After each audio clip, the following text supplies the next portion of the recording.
Hey YouTube family, how are you guys doing? Hope you're all doing well. Welcome to another episode of you and me checking out gear in my basement.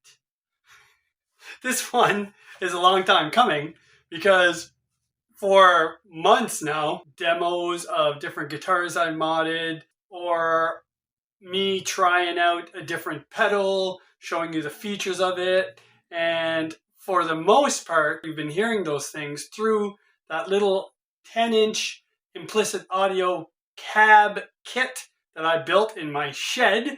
You guys can go watch that video. It should be up there somewhere. And I've been running it through this 50-watt amplifier.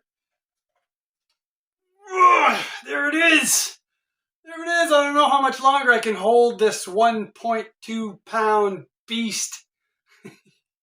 But yes, this little thing is a Vox MV50 and it's the AC model. So these are tiny little amps. I'm assuming they're made by Vox. You know, maybe they're made by another company and they're just branded Vox. But anyway, and there's a ton of these little suckers, man. There's like, so I have the AC version, but they have the exact same thing, 3-knob, little handle on the top, you know, the same features, but they have them in a boutique version, so it says boutique at the bottom, clean, classic, they have the rock version, the AC version like I have here, they have the Brian May edition, I don't know, you know what that's like, and they have the high gain version of this. So, don't know much about these, never really was on my radar. But funny story about this, it took me 3 years to acquire this amp. So 3 years ago, I live in Prince Edward Island. Myself and some friends of mine went to Moncton just to do the music stores up there and the shop guitars or whatever. There's a little bit more options in Moncton, New Brunswick than there is here in Prince Edward Island. Anyway, we ended up hitting some pawn shops up there just to see what was available.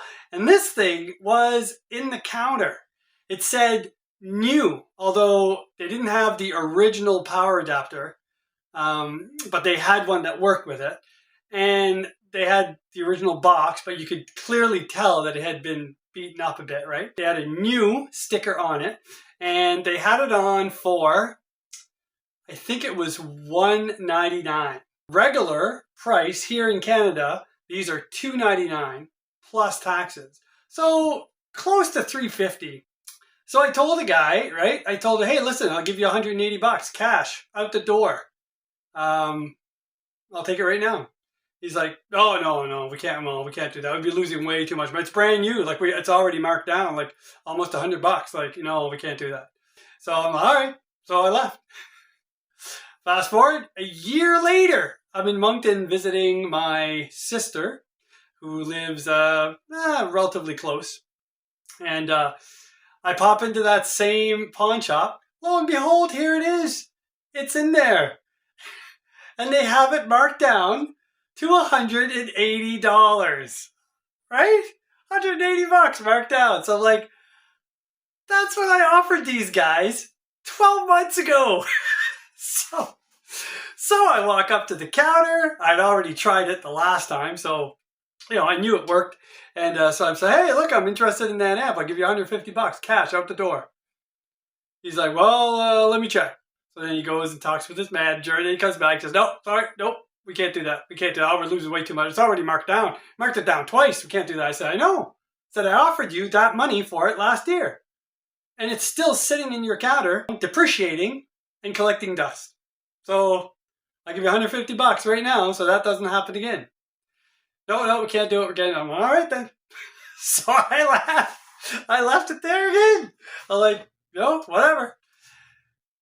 Fast forward to last summer. So I've had this for over a year. So this would be the 3rd year in a row. I go back to Moncton for something. So I walk in the store. Lo and behold, this thing is still on the same shelf, the same box, in the same way. Hasn't been touched in 12 months. And they have $129.99 listed on the price. So I'm like, what? So I tell the guy, listen, I like that little amp. I won't even plug it in, right? They didn't know me. They never have the same people there. The turnaround rate is crazy. So listen, I'll give you $125 for it. So taxes in, out the door, everything. We worked out a deal. I got this thing for 130. So, so it took me 3 years, but hey, you know, it was worth it. This is definitely worth 150 bucks. It's a cool little amp. Is it worth 300? No, unless you really, really like this thing, or you're playing in a bar or a pub or in an apartment maybe, and you have, you know, extremely limited space, but you still want that power. These little lamps, some people are like, oh, can you gig with those? Yes, these are crazy loud. Like I use Quilter Super Block amps for gigging.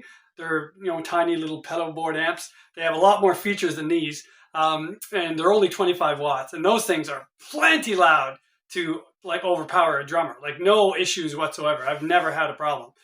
Maybe for metal, not so much, but for country, rock and roll, even some rock, no issues whatsoever. This thing, I would say, is louder than that. But they don't lie to you, I guess, but they don't tell you the full truth. So is it 50 watts? Yes, but only if you're running a 4 ohm speaker. So I don't know if you can see that back there. So at 4 ohms, it's 50 watts. At 8 ohms, it's only 25 watts. And at 16 ohms, it's only 12.5 watts. So this little cab here is, I'm running a Jensen P10R 8 ohm speaker. So I'm really only getting, you know, Quilter Super Block power out of this, right? So anyway, features are very simple. Gain, tone, volume, like point and shoot, that's it. The sensitivity of these knobs are pretty impressive. I'll run through a couple things. These things, they're obviously like a transistor amp, kind of like a, I think, class D, maybe circuitry, but they have kind of a tube in there. It's called a new tube. And from what I can understand or read, it doesn't really work like a typical tube that kind of works like a light bulb with a filament inside, you know. These are fluorescent bulb technology, so they don't get hot, and the lifespan is like 30,000 hours or 80,000. I can't remember now, but it was a ridiculously high number. And I haven't looked into it, but apparently you can replace these little tubes if something ever happened to it. So if you look at the back panel, so you have your speaker output that's well indicated, you know, with the red collar around the jack. And then you have your impedance switch. So mine's right in the middle at 8 ohms. You have a flat and a deep switch. So that's just an internal EQ here. You have your power input, your adapter power input. And then standby and on. So that it's really just off and on. Like standby, I guess they just copied that because of the tube amps that Vox typically makes. Here you have your echo switch, so off and on. And this is kind of just I don't know, it's probably just a waste of real estate, but really all this switch does, if you turn it on and there's no signal coming through this amp in a time frame of 15 minutes, it'll power off if the echo switch is on. So that's all that is. And then, of course, right here, you have your headphones or line out. So when I gigged with this at one of the pubs that my band plays in, I lined this out. I took a 1/4-inch guitar cable and I lined this out to the soundboard, to my guitar channel, and no issues whatsoever. Lots of signal. Cool little amp. But does it sound like a Vox? So connection is super easy. Take your cable that goes to the speaker of your cab, plug it in here, run your power, and plug your guitar in the front. That's it. I have Velcro on the bottom of mine because I had it on my pedal board. This doesn't need to be connected to a speaker. You could just line it out from the line out or headphone jack, run it to the board, and then use your monitor sound. It does not need a speaker load for it to work. So yeah, so you turn it on, the little light comes on, you know, it's kind of cool. Kind of that old school look with the needle and stuff. It has like a black area, which you want the needle in, and then it has like a kind of a red line, right? So if you're clipping, or like a car RPM gauge, you know, the red line. So you can kind of monitor that, but I've never had an issue of clipping this amp, like even in a live situation. I have my pedal board connected down here, but just my small one that you saw me build maybe a few months ago. I have everything off, and I'll just run through the amp tone. So this is a very dry sounding amp. There's no reverb on it, obviously.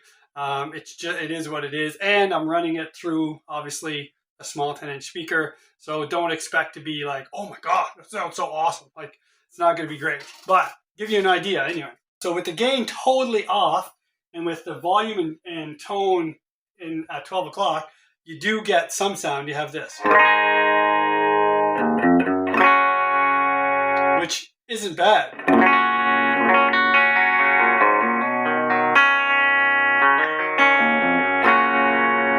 It's a very punchy, clean tone.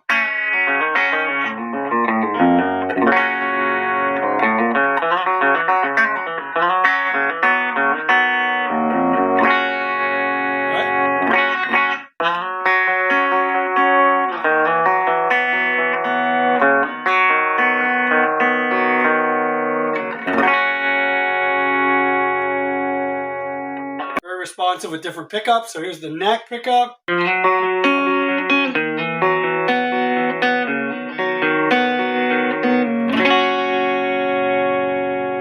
Middle position.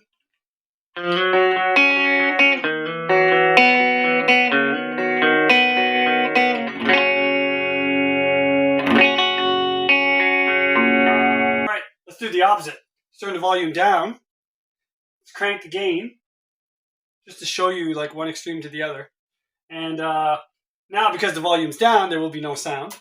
Okay, but we'll leave the tone in the middle, and then I will bring up the volume, and you'll see how much gain that this thing can dish out.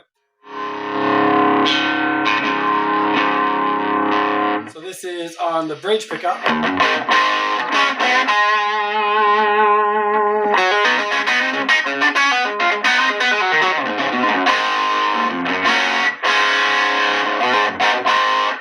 Sound kind of boxy.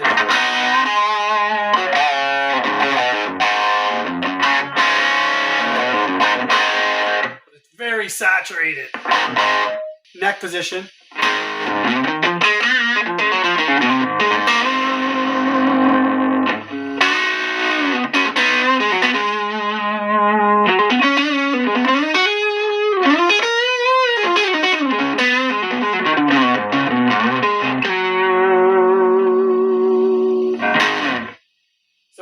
I don't know if you can hear it on the video, but with the gain full, you get some hissing. And again, all the pedals are off. I would run the gain about like maybe in the middle, and then adjust the volume for whatever, volume I need. Then you get some nice crunch there.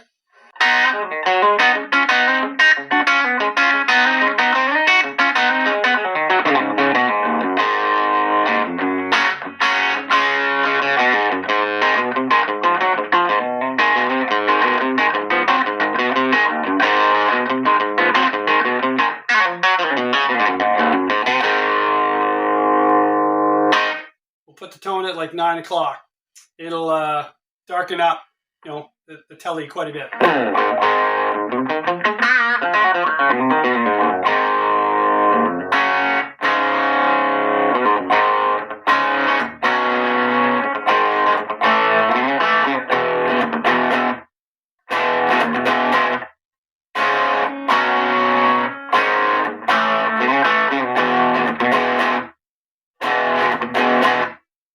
These knobs are kind of interactive. So like by turning the tone, by adding some mids and highs, you're sort of increasing the level, but that might just be perception because everything is so bright and sharp. It may not be physical decibel increase. So if I was going to use this amp with some pedals, I would probably have the gain at about 10 o'clock and the volume at about, I don't know, maybe 11 or 12 o'clock, and my tone control at about 10, 11 o'clock, and it would give me something like this.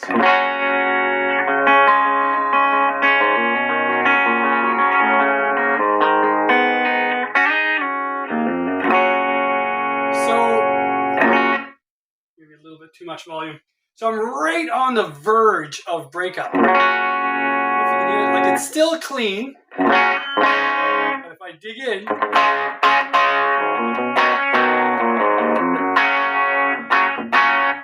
don't know if you can hear that.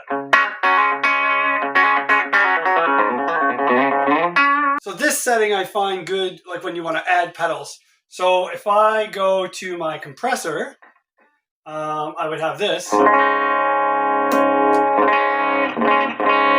the notes get rounder and a little punchier. And of course that's, you know, player preference. You can adjust your compressor to be brighter or darker or whatever, but this is where I kind of like it.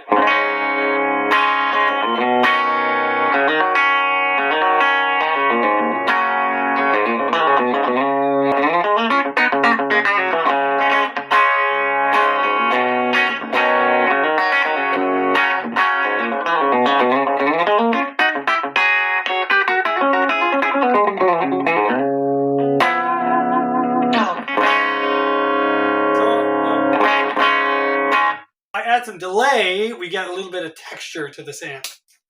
So I just have, you know, just a mild delay.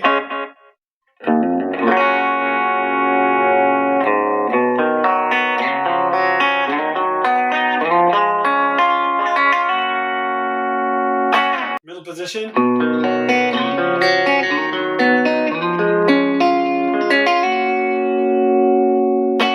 Neck position.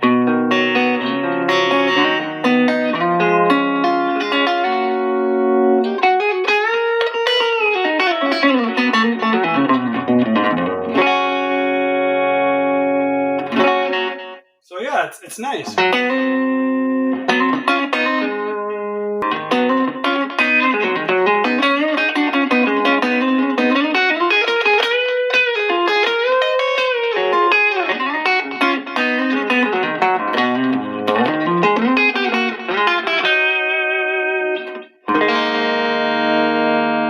Now if we add a little bit of overdrive with the amp, it doesn't, you know, get all fuzzy and stuff. It keeps it nice and tight. So this is just my MXR Timmy drive. It sounds like this. Kind of a thick, kind of a thicker overdrive.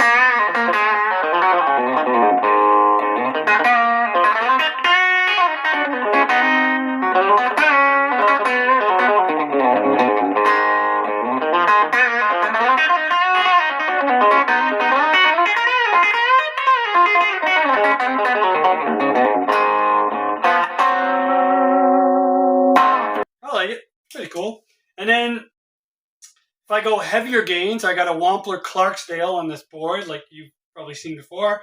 And if I activate that, again, the amp handles it no problem. Sounds something like this.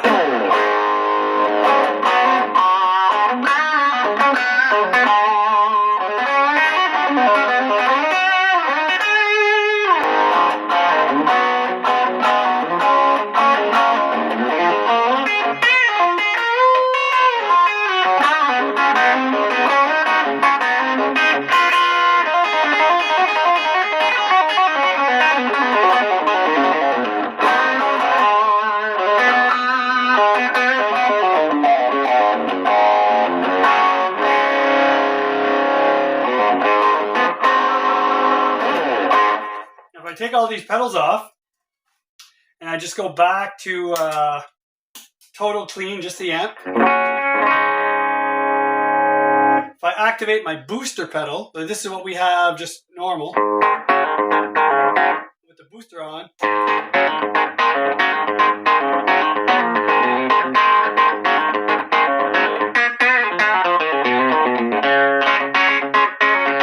Normal.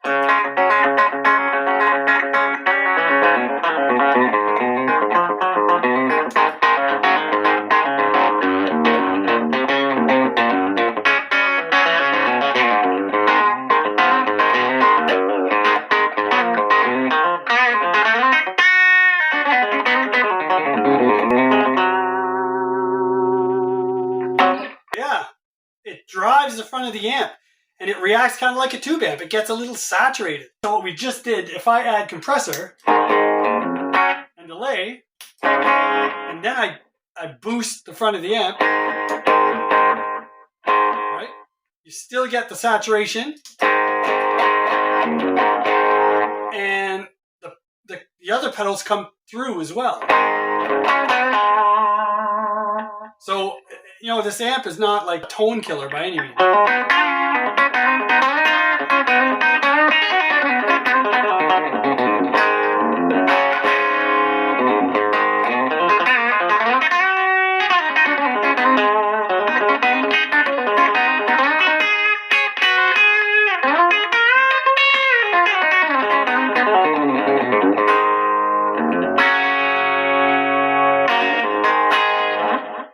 I don't know, it sounds great.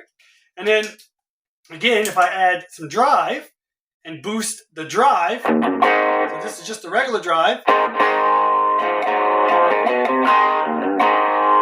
boost it,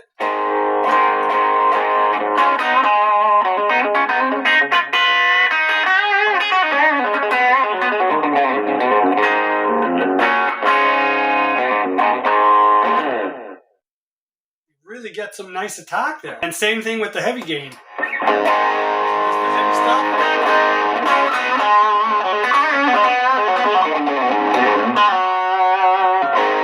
Hit the booster.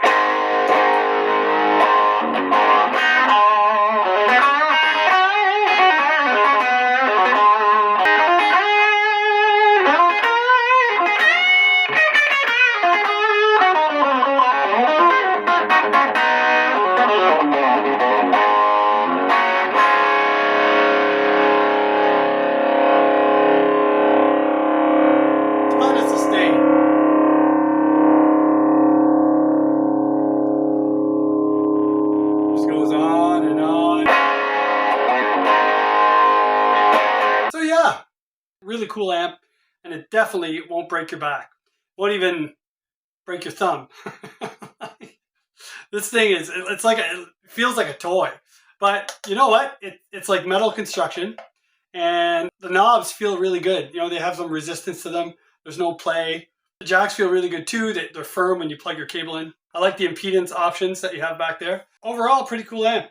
There is the Vox MV50 AC model, and I don't care if you buy one. When I get gear and I like it, I like to, you know, I would talk to my bandmates about it. I'm like, oh guys, I just picked this up. So that's what I do with my YouTube channel. So when I do these little episodes of you and me checking out gear in my basement, you're over to my house, you're visiting, we're hanging out in my basement, and you know, we're talking gear, and you're like, hey, where'd you get that? And I'm, oh, well, I got this at the pawn shop, interesting story. And that's what I share with you guys. That's it. There's no prep involved. There's no script. There's no rehearsed guitar melodies. Clearly. It's just, you know what? It's all fun. When I have gear questions or when I'm curious about stuff, I go to YouTube and or Google, and I Google whatever it is, or YouTube, whatever it is that I'm looking for.